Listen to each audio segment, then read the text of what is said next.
that's why to maintain the sense of continuous tense, we are employing being. Let us take one more example to understand it clearly. Students are reading books. Change the subject and the object while changing to passive voice. Books are being read by students. The action verb in the main sentence is read. It is in the continuous tense, reading, but it has to come in past participle. So, being read. She is seeking help. Help is being sought by her. Past continuous tense also has the same rules as we have in simple present and simple past. Am is are changing to was and were. Similarly, in the present continuous and past continuous tense, we have am is are plus being changing to was, were plus being plus V3. Let us read the examples. He was learning maths. Maths was being learnt by him. Here we have past form of to be and the remaining subject, object, being and V3 pattern as it is. Let's take one more example. Ritu was composing a song. A song was being composed by Ritu. He was driving a car. A car was being driven by him. We have to note that future continuous tense never changes to passive voice. We have only present continuous and past continuous for the passive voice. So we now move on to perfect tenses. And we take present perfect tense first. We have completed our syllabus. To make it passive, we will change the places of subject and object. The object of the active voice, we have completed our syllabus, will become the subject in passive voice. So we have our syllabus has been completed by us. Here also we have to have the action verb in the past participle form, and that's why to retain this tense we have introduced been. To look at the second example, they have proved it. The passive voice is it has been proved by them. You may ask a question here that since we have they have proved, the verb have proved means have has always takes V3. So why do we have to insert been in the passive voice? We already have V3 in the active voice. Then why do we introduce been in the passive voice? Here is your answer.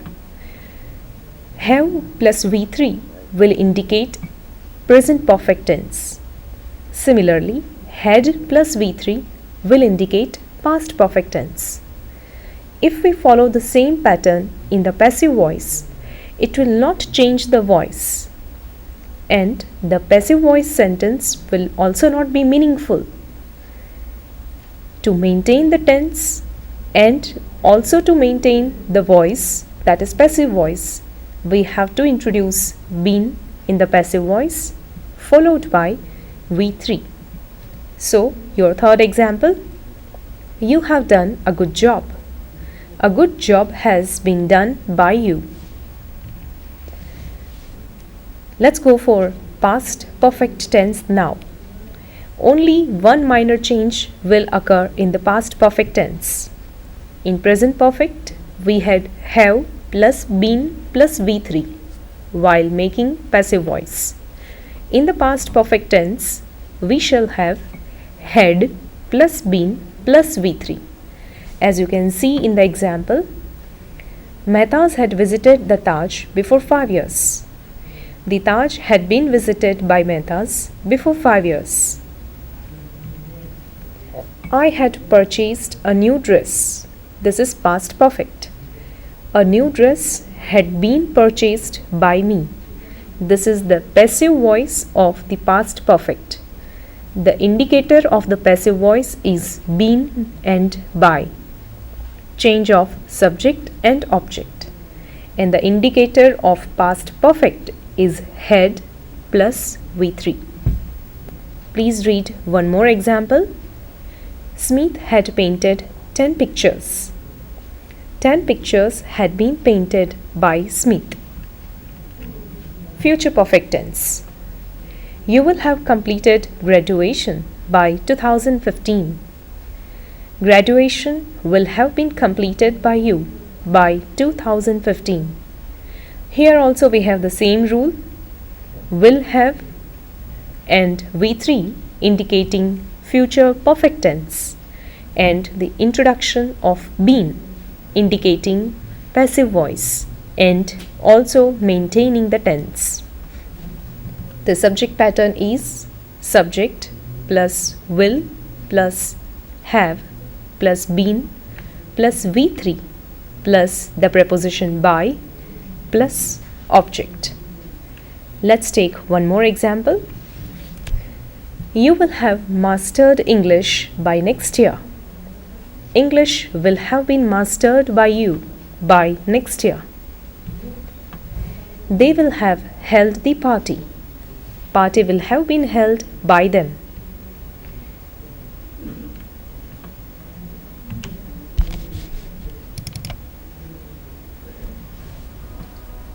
English verbs have two different voices, active voice and passive voice. Both are crucial parts of the English language, but active voice is more commonly used in everyday language. Active voice. Sentences generally have a subject performing some sort of action. In active voice, the subject performing the action is made clear straight away. Here's an example. Jessica threw the ball. In this example, the person performing the action is Jessica, so her name is stated first. It is then followed by the action she performed. Active voice is more direct and concise than passive voice. It also sounds more responsible. This is because the person or subject is stated at the start of the sentence. Here's another example. The office clerk mistakenly threw away the letter. In this example, the person who threw away the letter, the office clerk, is being stated before the action. Now, passive voice. In passive voice, the subject in the sentence is acted upon rather than performing the action. Let's look at an example. The ball was thrown by Jessica. So in this example, the action, the ball was thrown, is being stated before the person who performed this action. Passive voice is often a poor choice because it can often sound awkward and invasive. Readers often interpret passive voice as an attempt to avoid admitting responsibility because the subject or the person is not stated till the end of the sentence.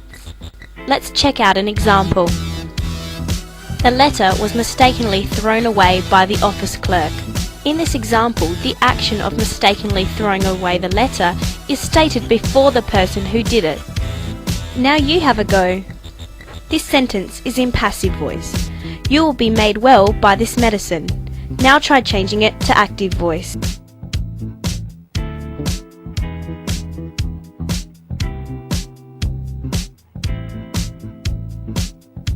Did you get this answer? The medicine will make you well? If you did, then well done. Now let's have another go. This article was written by my friend. Now change it to active voice.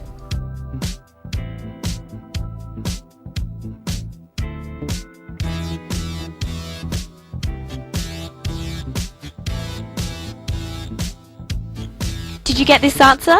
My friend wrote this article. If you did, I think you've got it now. Right.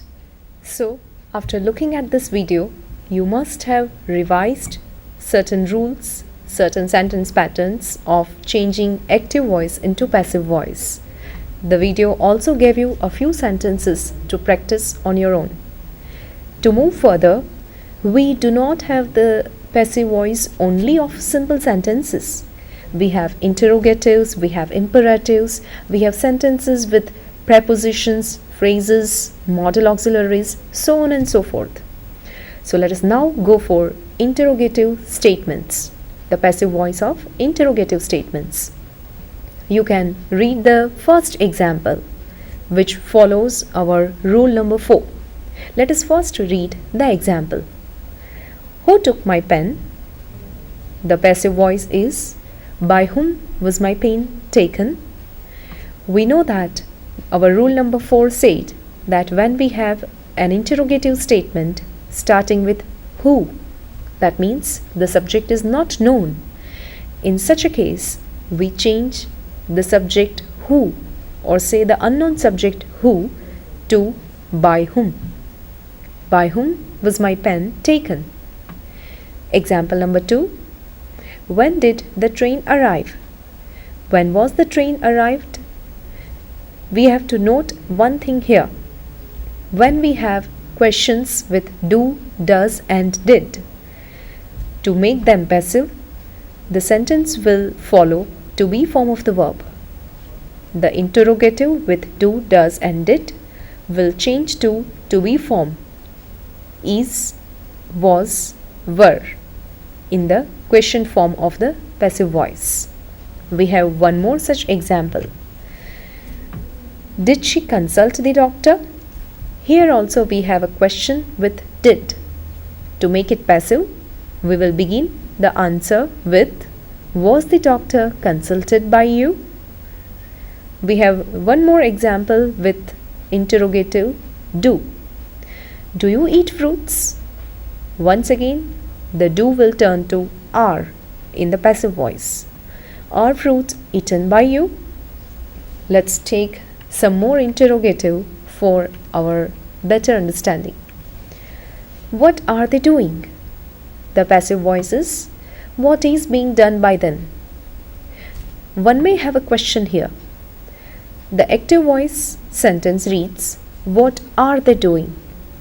And when we turn it to passive, it becomes, what is being done? Why do we have this change of verb from plural to singular, or vice versa? The reason is the rule of subject-verb agreement will apply here. In the main question, what are they doing? They is a plural pronoun, and that's why it takes plural verb. But what is being done, doing, is singular, and that's why it follows singular verb. Another example, are they setting the dance? Here also we have they, plural pronoun, and that's why plural verb. But dance is singular. So when the subject and the object change while making passive, we also have the verb according to the subject, singular or plural.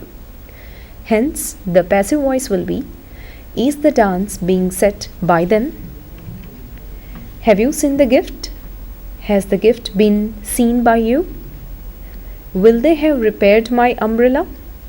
We have to replace umbrella and they, considering them as subject and object. Hence, we shall have, will my umbrella have been repaired by them? Your example number 8 is future perfect tense. Will they have repaired? It is an interrogative statement of future perfect tense. So the same rule that we follow in future perfect tense simple sentence will apply here, but we have to maintain that interrogative sense. Let's now take the passive voice of the imperative statements.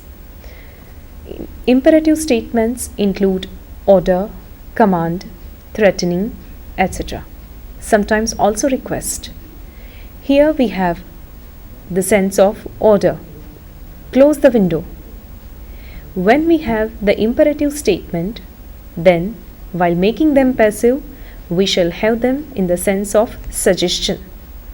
So the passive voice of the first example is, let the window be closed by you. In the given example, there is no object. However, when you make it passive, you can always insert the object. It is optional. You can read second example on PPT. Let me solve the sum. This is the passive. When you make it active, you can have let me solve the sum as let the sum be solved by me. Here again you have a sense of suggestion. One more example.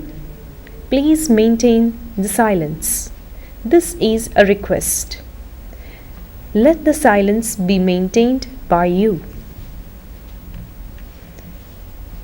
Passive voice of the modal auxiliaries. We know that shall, should, will, would, may, might, etc. are the modal auxiliaries. When we use these modal auxiliaries in our active passive voice, we shall have the same rules as we have in different tenses. Let's consider the first example. One should follow traffic rules. Traffic rules and one. These are the object and subject respectively in the active voice. To make the sentence passive, traffic rules should be followed by one. We are employing the modal auxiliary should as it is. We are also having followed, that is past participle form of the verb, as it is. But to connect the two, we have introduced be. So traffic rules should be followed by one. Let's have one more example. You must speak correct English. Correct English must be spoken by you. May God bless you. May you be blessed by God. We do not make much changes in the modal auxiliaries except turning the action verb to past participle and to connect the modal auxiliary with the past participle form of the verb, we introduce be. That is the only sentence pattern that we have. Then we have the passive voice of the sentences with prepositions, or say prepositional verb. What is a prepositional verb? Sometimes we have sentences that have look after as verb, put on once again as verb, get along is yet another example. When we have such phrases, when we have such prepositional verbs in the sentence, you can see the changes on your slide. She looks after her parents. After is the preposition that comes along with the verb. The passive voice will be her parents are looked after by her. She has put on a new dress. A new dress has been put on by her, which means that the prepositional